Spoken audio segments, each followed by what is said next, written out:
In the tapestry of life, where every thread holds a story, America in Black and White emerges as a haven for the voices echoing through the heart of our communities. In this podcast, we wade through the rivers of our collective experiences, celebrating the vibrant hues of change brought forth by the whispers of hope and the roars of action. It's more than just a conversation. It's a journey into the heart of our society, illuminated by the light of those daring to dream and do. Join us, and let your voice be the melody that guides us toward a dawn where every color finds its place in the masterpiece of our shared destiny.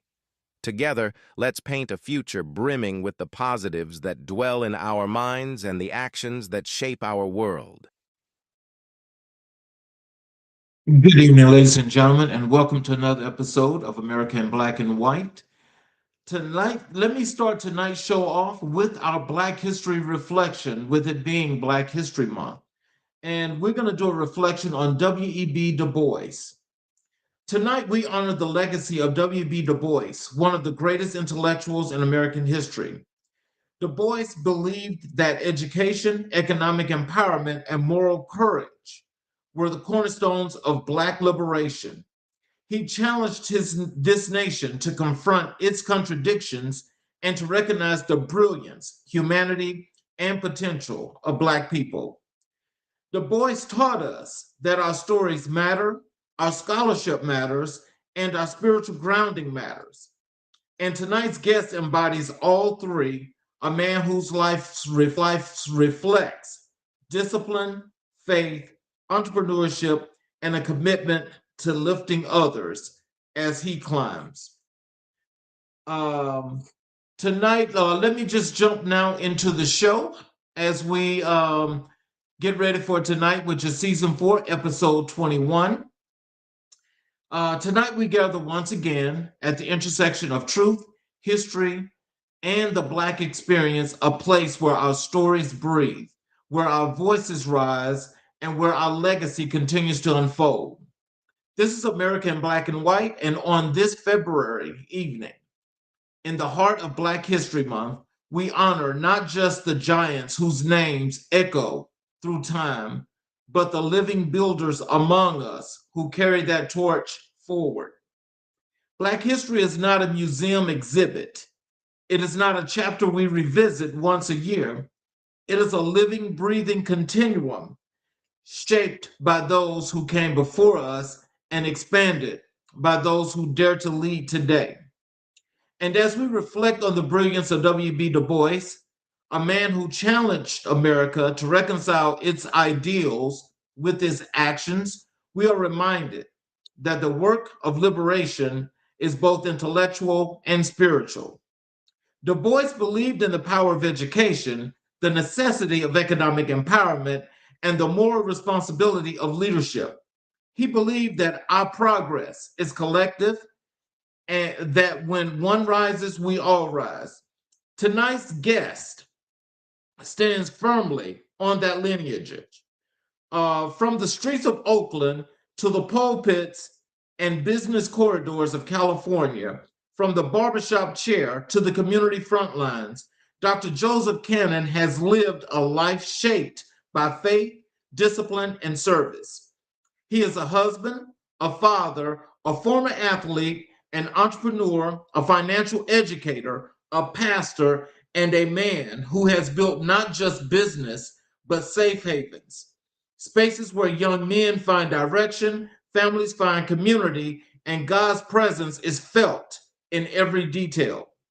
His journey is a testament to what happens when purpose meets preparation, when calling meets courage, when a man decides that his life will be used to uplift others. So tonight we honor the legacy he carries, the legacy of his mother, Joan Cannon, his father, Larry Cannon, the moral courage of Dr. Martin Luther King Jr., and the excellence, discipline embodied by Bo Jackson. These are the pillars that shaped him. These are the voices that guided him, and in this is the story we are here to explore. Family, settle in because tonight We're not just having a conversation, we're witnessing a life that reflects the very essence of Black history: resilience, faith, leadership, and the unshakable belief that we are called to build something greater than ourselves. Welcome to America in Black and White. Welcome to Season 4, Episode 21. And welcome Dr. Joseph Cannon to the show, please. Hello, Dr. Cannon. Hello, sir. How you doing, sir? I'm doing just excellent. How are you? I'm doing great. Glad you having me on the show. Yes, sir. Yes, So sir. before we get into the show, is there anything you'd like to share or say to our audience before we start the show?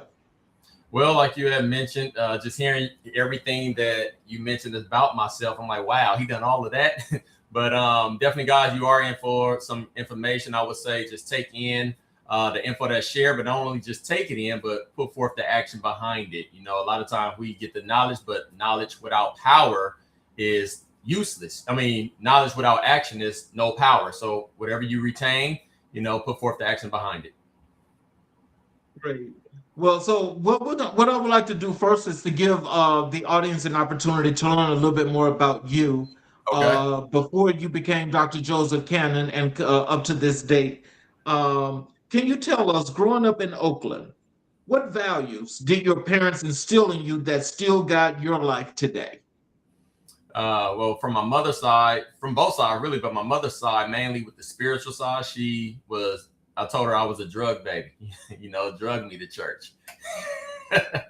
So keeping me in that word and always telling me to, you know, pray for wisdom and understanding, you know, that instead of praying for things you won't, always pray for wisdom and ask God for that. And then from my father's side, you know, just the hard work. My dad always went to work morning, 5 a.m, getting off, and just seeing him work and stay put and protecting the family, providing for the family, and so forth. So also that discipline, the spirituality, and that drive is what they both have given me. Joseph Cannon, like the athlete, the dreamer, the competitor? Say that again. You were breaking up. I said, what was young Joseph Cannon like? The athlete, the dreamer, the competitor? Great question. Well, started playing football when I was 8, 9 years old for the Oakland Dynamites, and always been a Raider fan. So watching, as you just mentioned earlier with Bo Jackson, watching how he ran the ball, you know, I was inspired by that. Ended up becoming a running back and had dreams and aspirations of making it to the NFL, as far as to be able to take care of my family, my mom, and purchase her home and all that. That was my goal, right? To make it to the NFL and so forth, so on. So that was my dream. And went further on to play at Skyline High School with the late Coach Beam. I don't know those that know Coach Beam was a coach at Laney that was just murdered like 2 months ago or however, but was able to play with him, and he was able to instill so much discipline and teamwork and focus within me, where it carried not on the field but off the field as well. You know, teaching us how to get along with a group of people and how to stand out as a leader amongst that crowd. So and also with that dream as well, and playing the sports and everything, it kept me off the streets as well. You know, being a young man, being in Oakland, seeing some of your friends and family doing some of the things out there, making all the money and having all the fun, it seemed like, and so forth. But that discipline and what was instilled in me kept me focused to keep on striving, because I knew that greater is coming.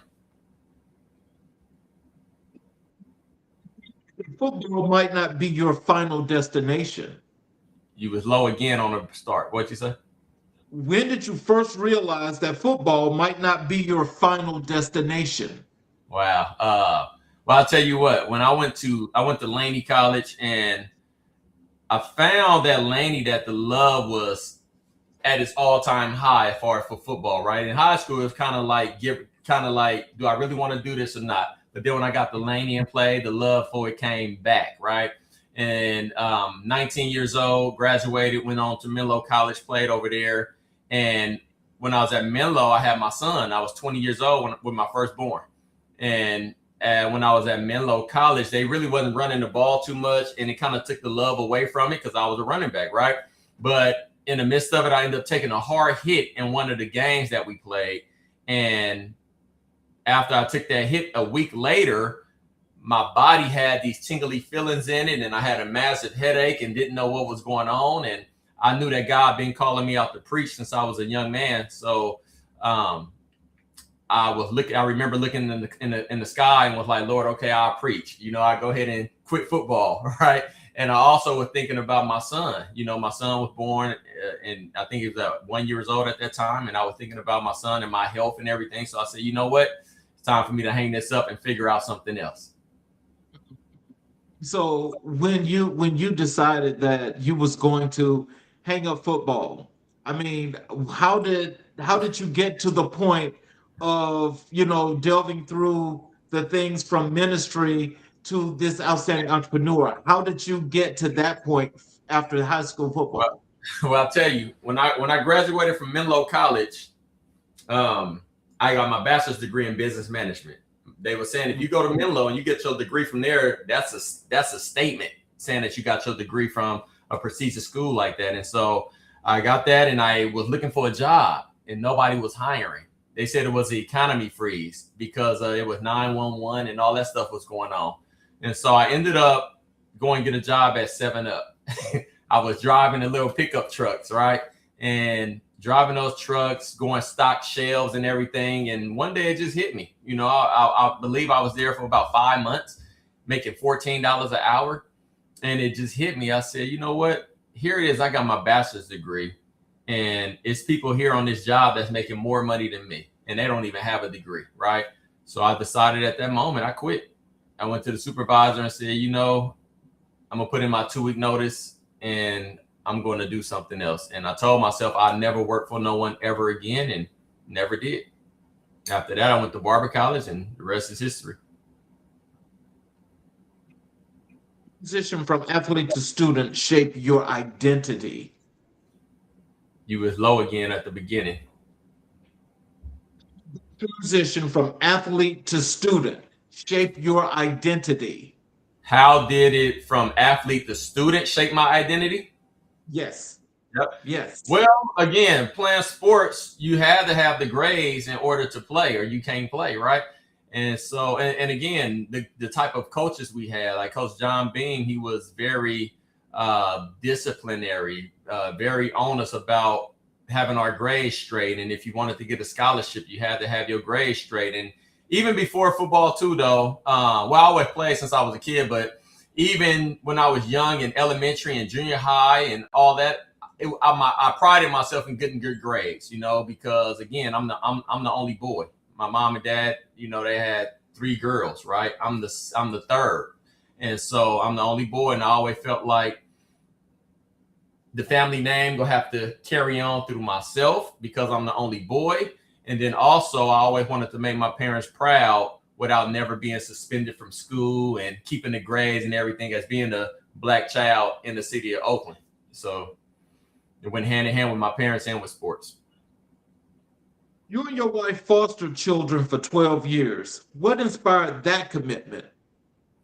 Well, the call of ministry has been on me since I was a kid. I knew I was called to preach, ran from it for years. I remember going to my mom at about 14 years old, telling her, and she just kind of brushed it off. So I brushed it off. So I kind of started getting out there a little bit and messing around with the, drinking and smoking and messing around females and all that kind of stuff, trying to get the call away from me.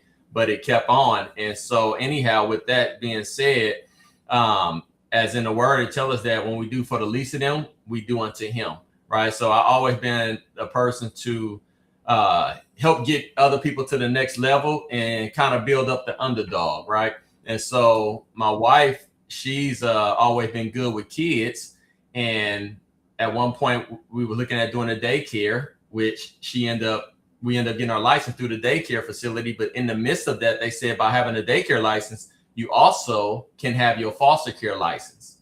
And so we ended up, it kind of went hand in hand. So at that same time, they came to us after we got our license and asked us if we would want to do the foster care, right? They had a boy, which we was looking to have because we have 2 girls. We had 1 boy and 2 girls, me and my wife, 3 kids. So we wanted another boy to balance it out.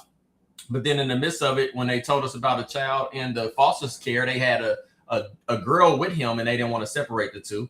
And so we ended up taking a boy and the girl and brought them in. So just having that that godly heart, the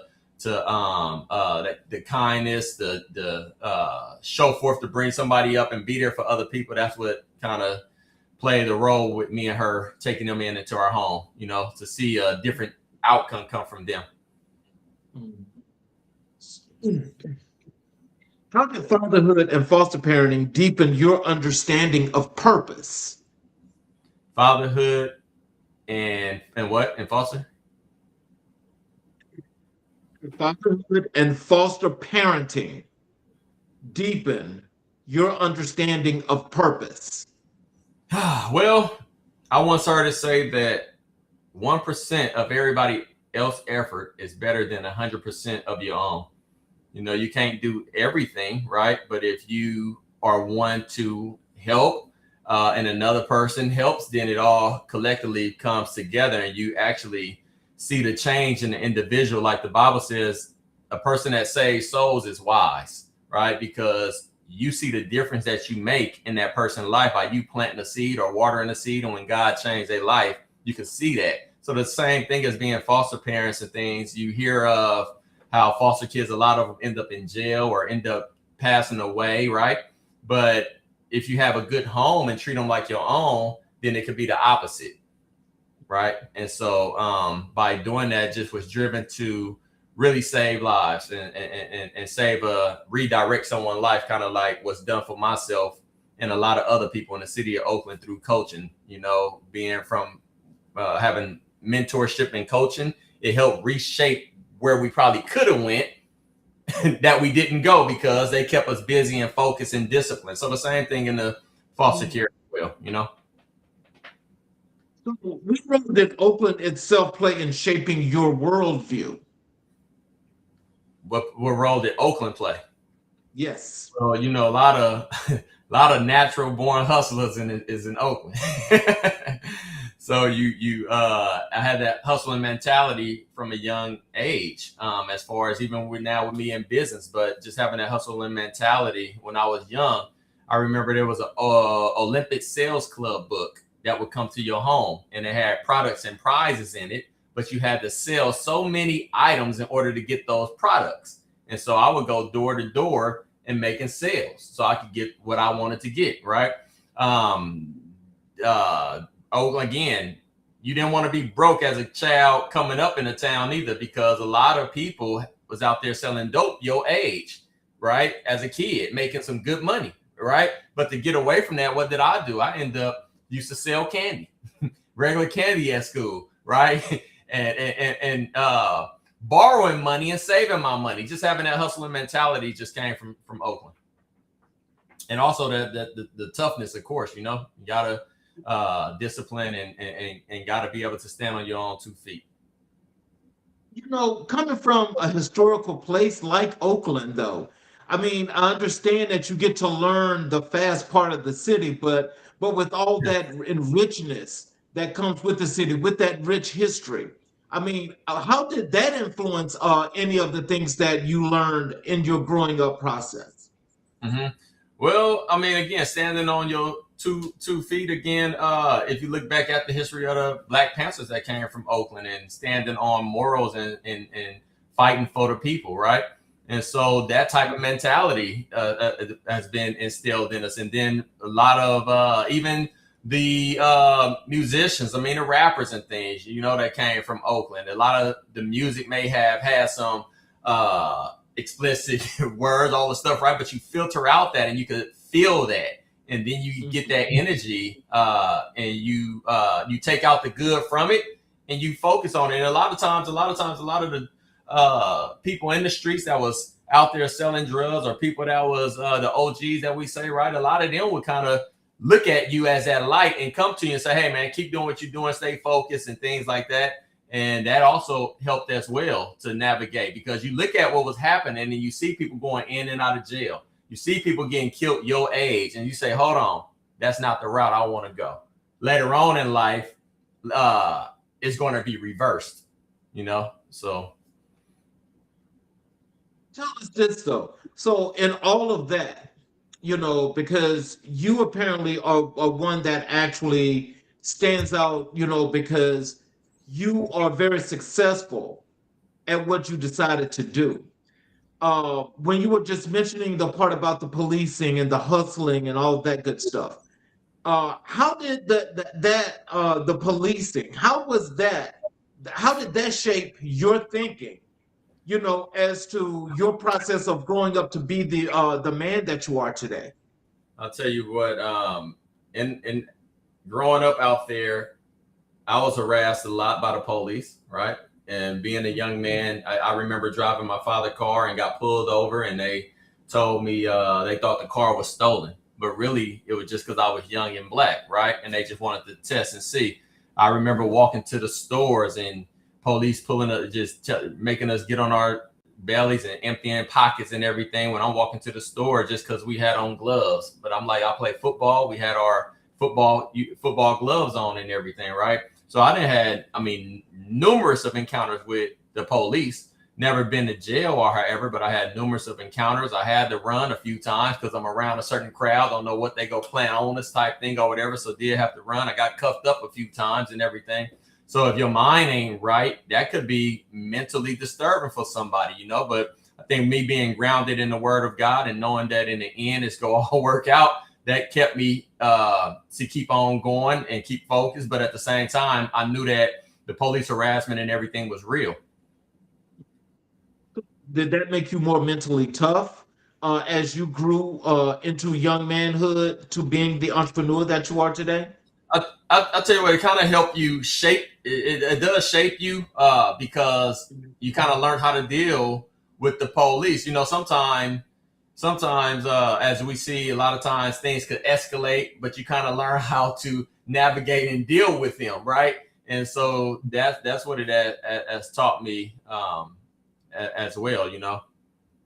But you said something about with navigating with the business, or what? How did it work? Yes, how did it shape your mentality, as you got to be the businessman that you are today? Did it strengthen your mentality? Did it sharpen you as in dealing, with crazy situations as they pop up? How did that shape that mentality that you have right now for business? Well, I don't think the policing side of it shaped that part of it, but I do believe the discipline of leadership from football and being disciplined with the parents that I had. Having being chastised for making our mistakes or however, and just that discipline. I'm very disciplined, and being able to put a rule out there, and if this is what it say, this is what we got to stick with. So I think that more shaped me into being a businessman that I am. Seeing how household was ran, seeing how the coach ran the football team helped me to be able to run barbershops, helped me to be able to run a team of financial agents and so forth. Your mother, Joan Cannon, influenced your sense of compassion, faith, and service? Mm-hmm. You said how? Yes. Well, my mom is a woman of God. As I said, she drug us to church. I never seen my mom go without, but I'm always seeing my mom give, right? But she never wanted for anything. It always been there, as the word says, it's better to give than to receive. And I seen that through my mom. I seen my mom taking in people that wasn't family and doing for people that wasn't family. I seen my mom bringing in my cousins to live with us when we was growing up and taking care of things. I seen her taking care of her sisters and her brothers and all that kind of stuff. So that really played a part in shaping me into the compassion and heart that I have as well.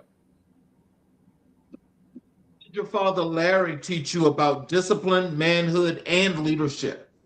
Well, my dad was a different breed, but he taught me strength. He taught me do what you want to do and don't worry about what other people think.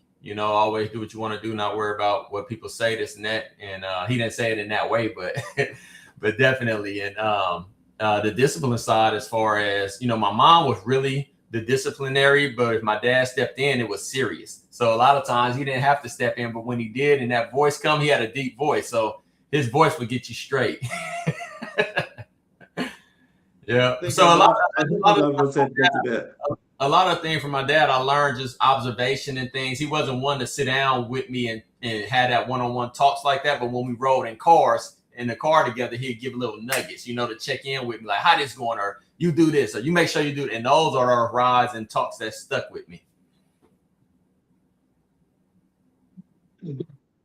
What stands out as the turning point in your life? Again, something went on in the beginning. I think when you're looking down, it ain't catching you when you're reading. Okay. When you look back, what moment stands out as the turning point in your life? Woo! It's a couple of them. One of them, when I was in high school, I experienced the first hurt of losing a loved one. Right, I lost one of my cousins got shot and killed in Oakland. I believe it's like 17 years old. That right there really was like eye-opening of death, heartache and everything, right? And, when I was in college, I went to all-white school, basically, and not all, but predominantly more, right? And I remember talking to a young white girl there, and she was asking about, we were talking about death, and I was sharing that I lost about 24 people that I knew already that had passed away, and she was like, wow, I ain't lost nobody but people like my grandma age. But for me, it was like I done lost people 17, 20, and 15, all that kind of stuff coming from where we come from. So those kind of things helped me look at it like, well, it's a whole nother world out there, right?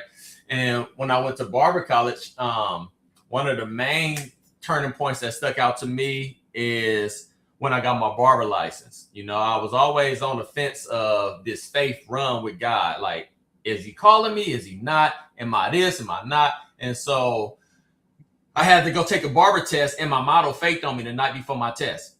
And so I had to go around Oakland asking people can I cut their hair?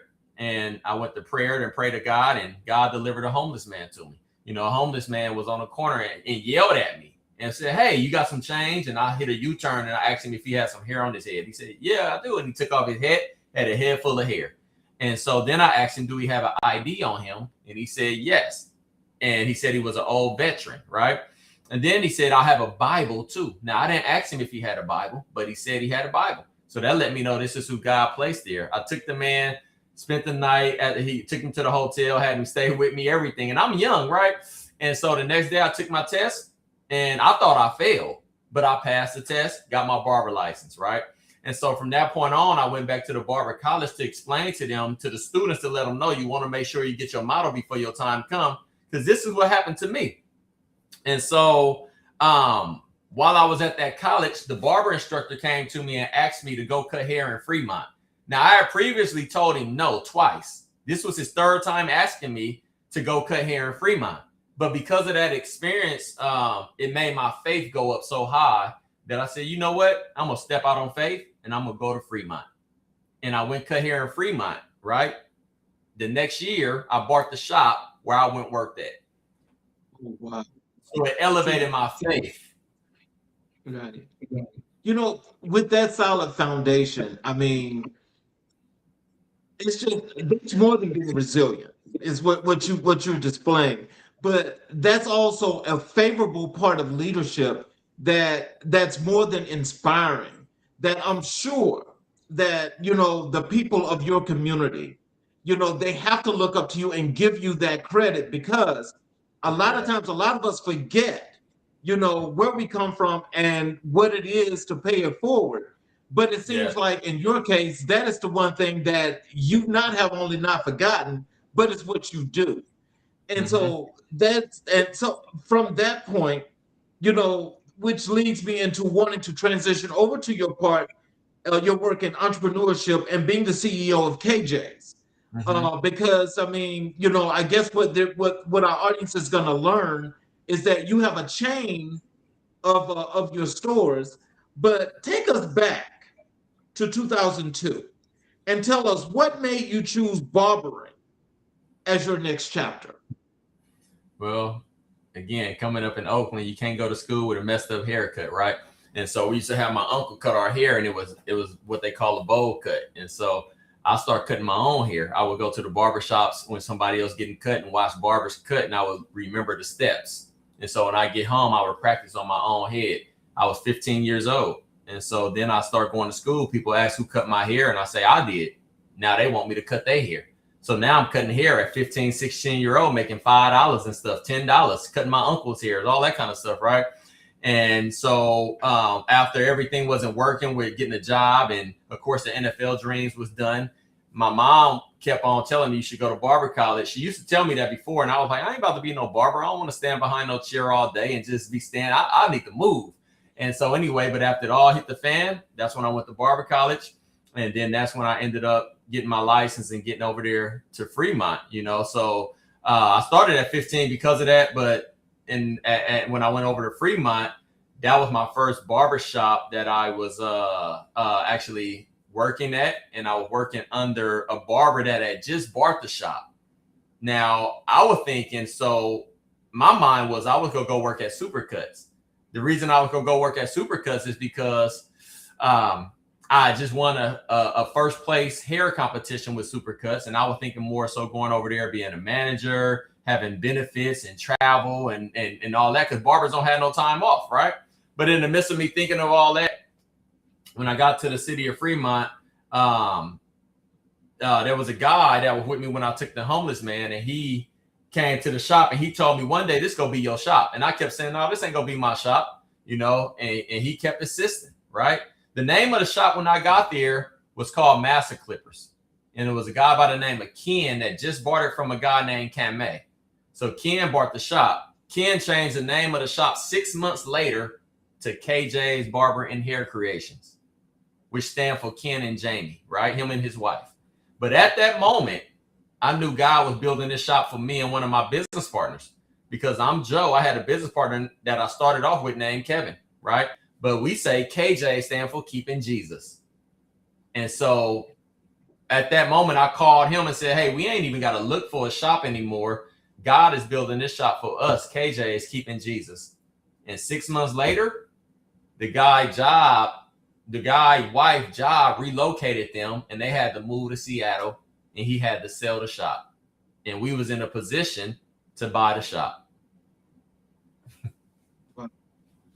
You just jumped into my next question, but I'll ask it anyway because I think there's a little bit more to it. Is KJ stands for Keeping Jesus. Why was it important to build a spiritually grounded business? Mm-hmm. Well, hey, seek ye first the kingdom of God and all this righteousness, and all these things shall be added unto you, putting God first in everything that we do. And so that was important. Wanted to change the trajectory of how barber shops was looked at, you know, and have a niche, right, that's set apart from other shops. So that niche is the fact that when we open up the shop, you would have morning prayer. Each KJs have a Bible in there somewhere, right? Normally at the front when you come in, you should have a Bible there, and no profanity, right? No sagging. We don't just play anything on TV or on the radio, right? We wanted to make it comfortable for everyone, you know. So being that having the faith-driven foundation of it, right, lets people know that this is nothing but the Lord's doing, and it is marvelous in our sight. 1 year later, you purchased a shop. What gave you the courage to take that leap? To purchase the shop? Yes. Oh, that's a great question. Again, told myself I was never going to work for no one again. I got my bachelor's degree in business management. And so I'm looking at the stations, looking at booth rent. So for instance, if I'm paying $150 a week booth rent, right, that's about $600 a month. It's 5-6 chairs in there. And so, but it's only me and the guy in there that's working, the owner. And so, as I'm looking at that, and he's telling me you got to sell and the lease is this much or however, I'm just calculating the chairs on the possibility of what I could do if I rent out these chairs. Now, mind you, I'd already had a business plan before I was even at that shop. We had created a business plan that we would go do a shop called Unique Cuts, a barber for seniors and disability, people with disabilities, right? And so I had this business plan, and I put barbers in there that I knew would probably come work for me that I met in barber college. And so when he mentioned the shop thing, I was like, this can work. I was already saving my money, right? I was still at my mom and parents' house, right? So I'm saving my money. And he gave me a price, and it was exactly what I had saved up. And so I knew God was building this for me, and I just took a leap of faith to get out there and see what it does. And then again, knowing those chairs and the possibilities of what can come in. If I'm already paying $600 a month, and the lease is about $1,800 a month, then I only need about 2 or 3 chairs filled, and I got that taken care of. And so that I looked at all those numbers and said, you know what, we're gonna just step out on faith and make it happen. Create the culture of professionalism and positivity that KJ's is known for. How? Mm-hmm. Well, when we hiring the people, having a contract, or some type of agreement, that they would see and that they would abide by when we have an interview and let them know how the shop is to be ran. Then we will have monthly meetings. We will have a staff meeting every month to see what needs to be changed and what's not going right. Are we running, or is everybody up to par with doing the presentation? Doing the running the shop as we had agreed upon. So that's pretty much it. Just having it laid out, as the Bible say, have a vision, make it plain, write it down. So we wrote down the game plan. We wrote down our rules and stuck with it. What are the challenges expanding from one shop to multiple locations? That you can't be at all places at the same time. Duplicating process. So I was blessed to have some great partners. At the shop in Fremont, I had a guy, of course, my guy Kevin was there, but then I also had another guy by the name of Gerard who ended up saying he wanted to be in partnership. Well, I had another guy that one of my guys I played football with in college that wanted to be in partnership. So I'm knowing these guys. So I felt like I didn't want to do a shop, of course, by myself, because if you're doing it by yourself, you got to be there. But if you have a partner, it can help you expand. And so I was able to expand over in the city of Fremont and with a whole nother partner while having the other shop still running. So I didn't have to be at 2 places at the same time, but we just had to run it in sync with how we run the shops.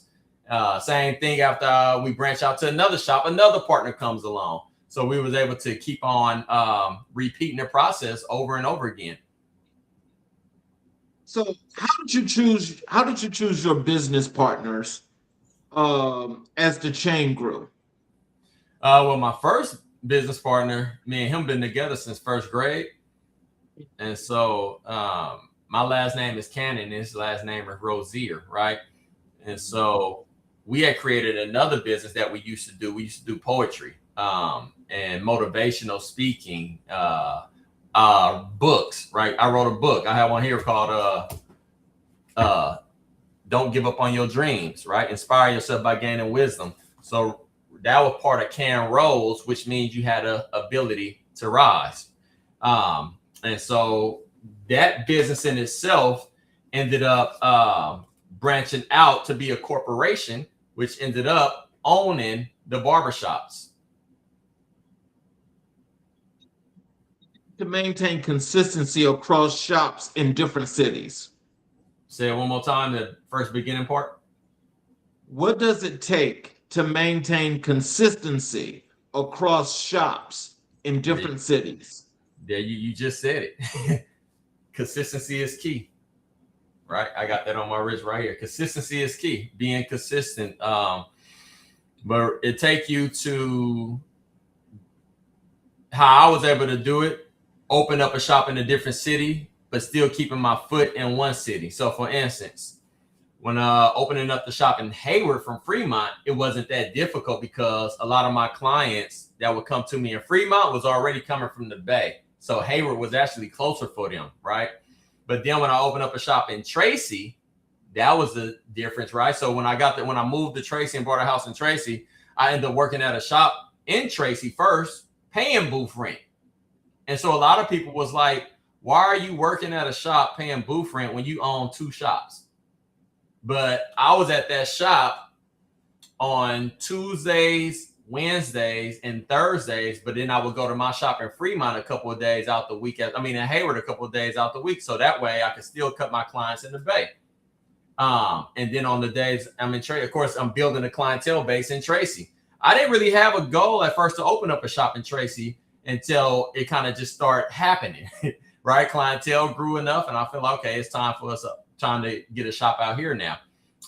And so now opening up in Tracy, as far as having our own shop, now I was able to transition and be more at my shop in Tracy and then go to my shop in Hayward one day a week instead of 2-3 times a week. You had a shop. So that way on that day, all your clients could come on what is usually a slow day. I was able to turn into a busy day, if that makes sense.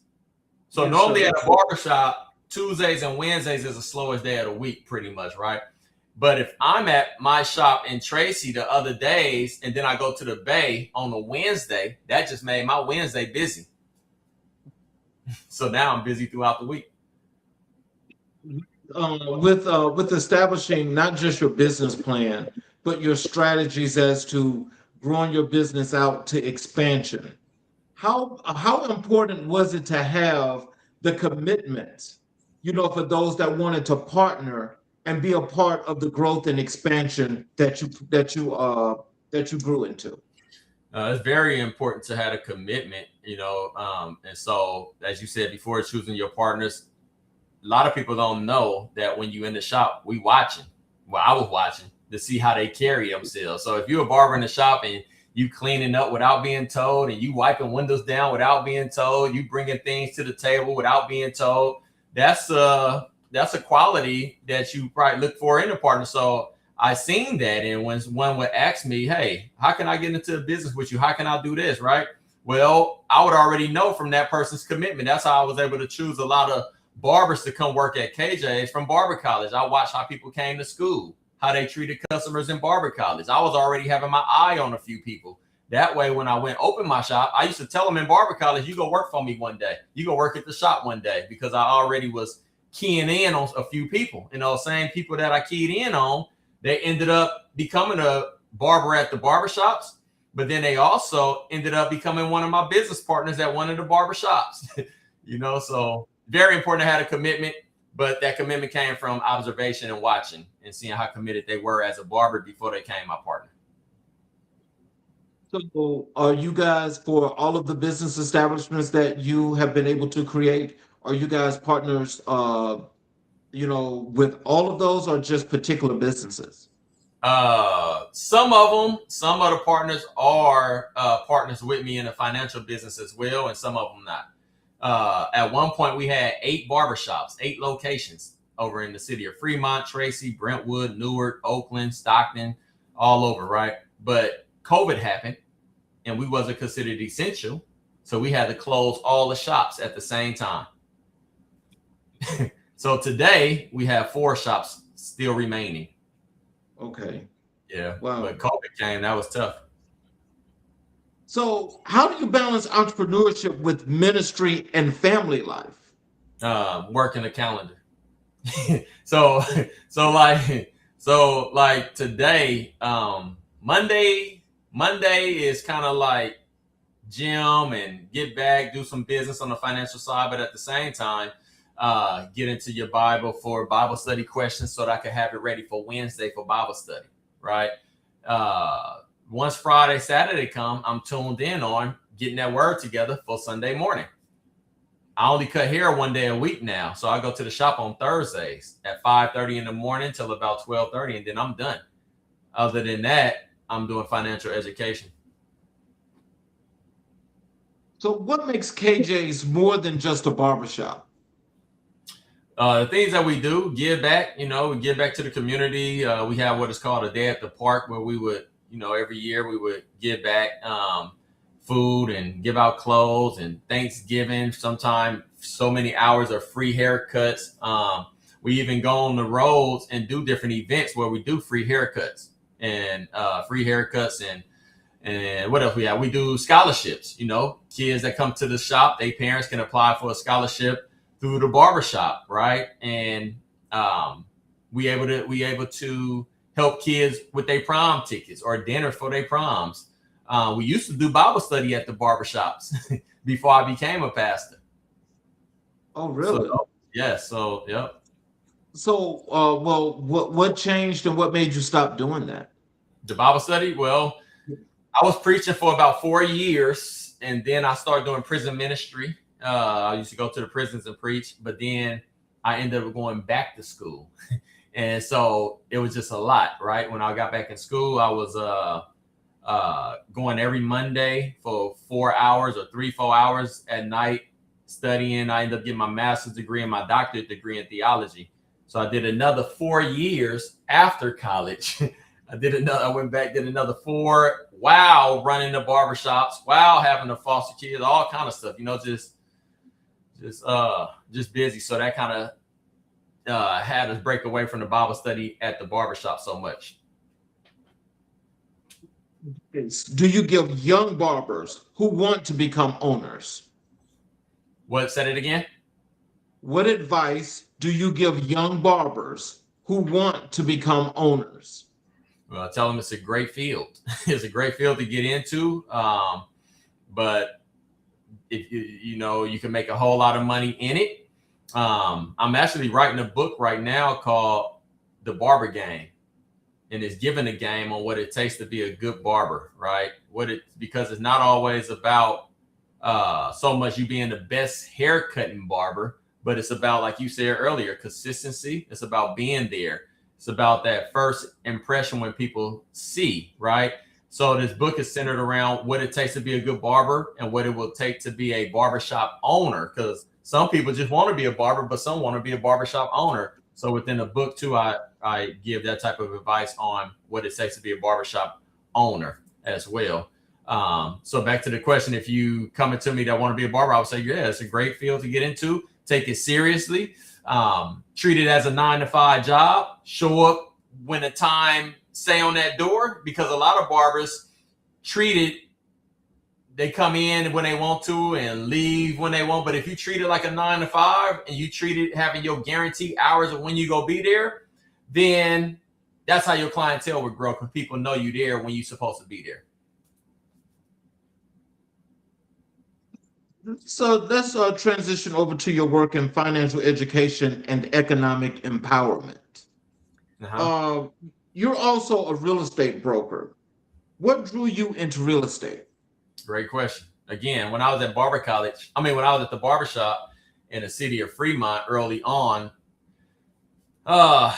it was hit on me as far as giving scholarships to kids, right? And that came from coming out of Bethel Missionary Baptist Church under the late Herbert Geist. They used to give us scholarships from the church.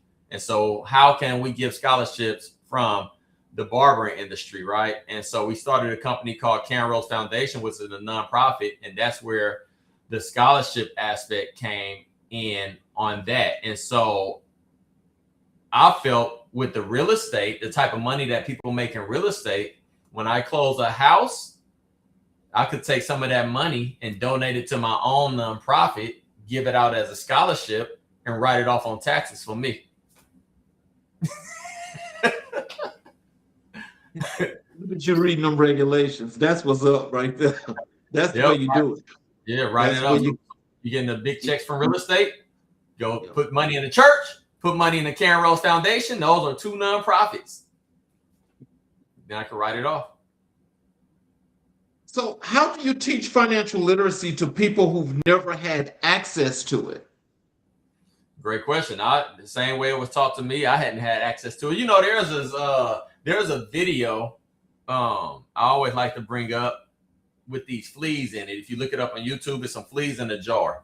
And if you put the lid on this jar, the fleas won't jump out the jar. We just keep hitting that lid, right? But if you let that lid stay on there for 3 days and you remove the lid, those fleas will not jump no higher than the level that was set by that lid, right? And so even they offsprings, when offsprings come about, they won't jump no higher than the level that was set by the lid. So I tell people the same in life. We only have so much financial education from our parents and our grandparents based on what they was taught, right? And so we're taught it. But if we don't get the knowledge from these books right here, like The Wealthy Physician, Becoming Your Own Banker, money, wealth, life insurance, right? So getting that knowledge in us helps us be able to jump out the jar. So what we do is we either do in person or on Zoom, right? I get on Zoom with someone, share my screen, and I will teach them and show them in 30 minutes the advantages and disadvantages of the different accounts that we place our money in, and show you what accounts you're able to make money in and never lose money, or what accounts you're able to grow your money tax-free and not have to pay taxes, or what accounts you're able to grow your money in that keeps up with inflation compared to not keeping up with inflation. So I'll go over all rules in about 30, 40 minutes and just show them right on Zoom. I mean, it's really interesting to know how your focus has evolved, and it's evolved, and it's evolved. Yeah. When you got to the financial part, what drew you into the financial literacy that you wanted to give back to the community to help folk along? That's a great question as well. When I read this book right here, Money, Wealth, Life Insurance, right? And it talked about how banks put money in life insurance assets, and talked about how during the Great Depression, 6,000 banks closed their doors, but not one life insurance company went out of business.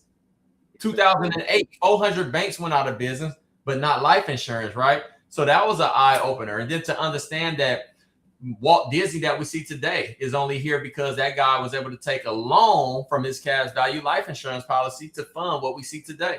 McDonald's did the same thing. J.C. Penney's, Nike, right? Putting all this money into these faucets of life insurance, you know?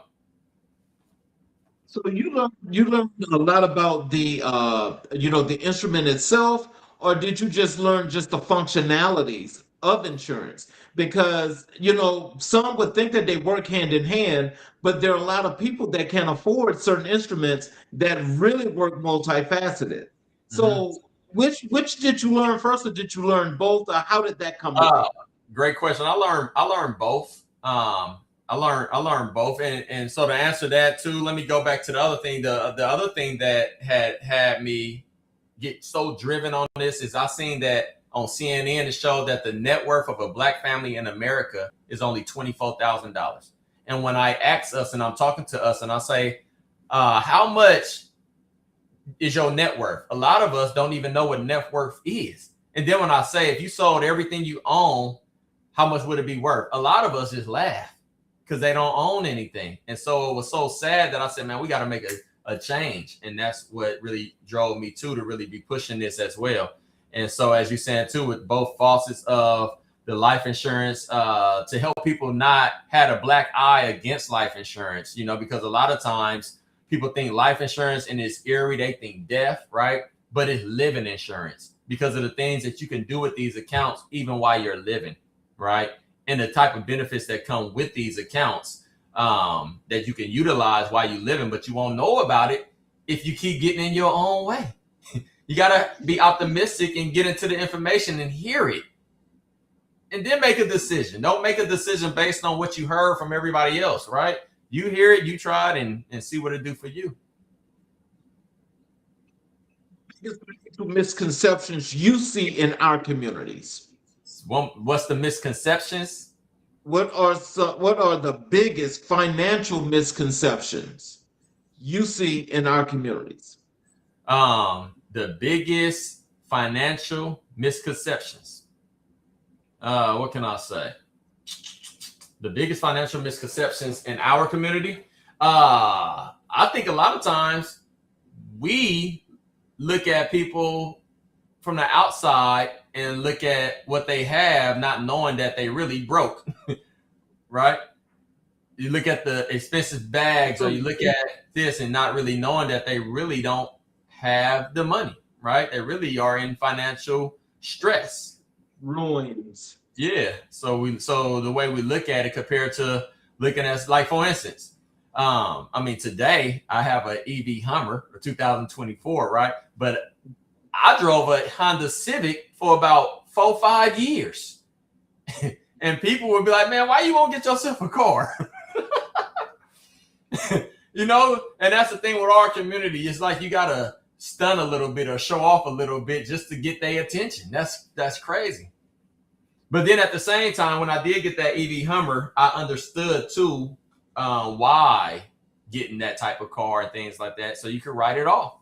Taxes, the weight of the car, use it as business, right?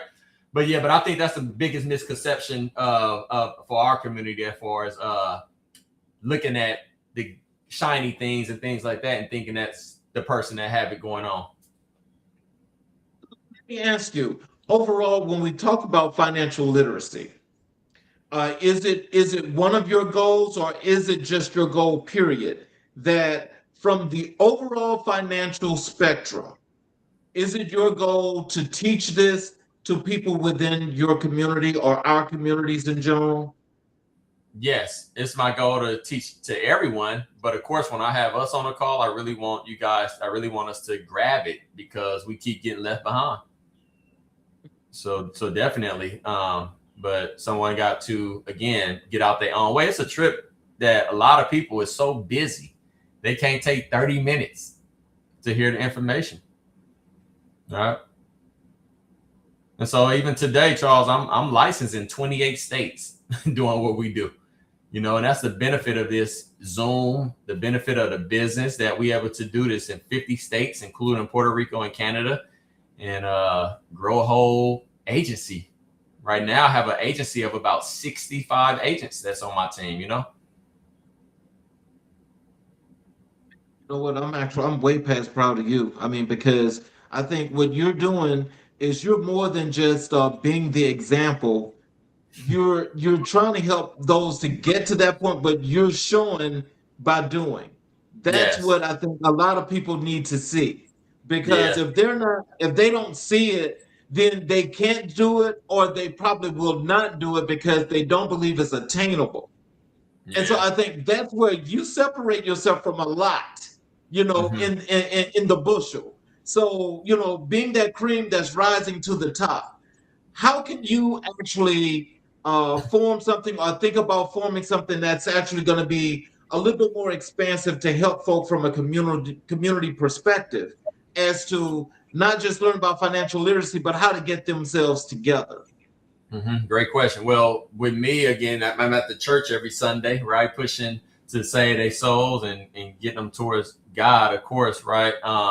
With the financial side, me and my team, we do something like we're working on some things now where we have a little tour. So this weekend coming, we'll be having something at the church where we do free haircuts, free food, free clothes, but then we go get a financial education. Next month, we're going to be at the boathouse at the Lake Merritt. So we're doing things to have an event per se to invite numerous of people out with flyers and get them in front of that information. I'm also a part of a group called CAG, which is King's Accountability Group, right?